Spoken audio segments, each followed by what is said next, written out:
நேற்று வச்ச ரசம் இருக்கிறனால உருளைக்கிழங்கு வறுவல் மட்டும் சிம்பிளாக பண்ணிவிட்டு சாதம் வடிச்சிட்டு ஹஸ்பண்டுக்கு வந்து லஞ்ச் பாக்ஸ்க்கு வந்து பேக் பண்ணி கொடுத்துட்டேன். ஏன்னா ரசம் சாப்பிட்றது தான் எனக்கு நல்லா தெரியுது, அவங்களுக்கு உடம்பு சரியில்லாமல் இருந்ததில்ல, அதனால சொன்னாங்க. சரின்னு பேக் பண்ணிவிட்டு காலையில் வந்து பார்த்திங்கன்னா ப்ரெட்டை நல்லா டோஸ்ட் பண்ணி பட்டர் அப்ளை பண்ணி காஃபி வச்சு அவங்களுக்கு கொடுத்துட்டேன் காலைல பிரேக்ஃபாஸ்ட்டுக்கு.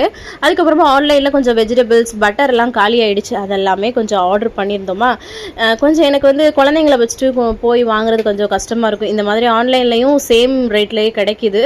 ஸோ அதனால் வந்து பார்த்திங்கன்னா ஆர்டர் பண்ணிட்டாங்க. ஆஃபீஸ்க்கு போயிட்டு அதை நான் வந்து வாங்கி எல்லாத்தையுமே எடுத்து வச்சுட்டேன். அதுக்கப்புறமா பார்த்திங்கன்னா அம்மாச்சிக்கும் லஞ்சுக்கு வந்து பார்த்திங்கன்னா ரசமும் உருளைக்கிழங்கையும் கொடுத்தாச்சு. தம்பிக்கு அதுக்கப்புறம் லஞ்சுக்கு அப்புறம் ஆப்பிள் வந்து கட் பண்ணி கொடுத்தேன் ஸ்நாக்ஸுக்காக. நாங்களும் ஆப்பிள்லாம் சாப்பிட்டுட்டு தம்பி சின்ன பையன் வந்து அவரோட நாதஸ்வரத்தை எடுத்துகிட்டு படுத்துட்டாரு. அதாவது இது பால் டப்பா தாங்க சொல்கிறேன். குழந்தைங்களுக்கு அப்படி ஒரு அதில் ஒரு கிரேஸு அந்த பால் டப்பாவில் குடிக்கிறது. அதுக்கப்புறமா பொம்மையெல்லாம் எடுத்து விளாண்டுட்டு இருந்தார். நாளைக்கு பார்க்கலாம். பாய்.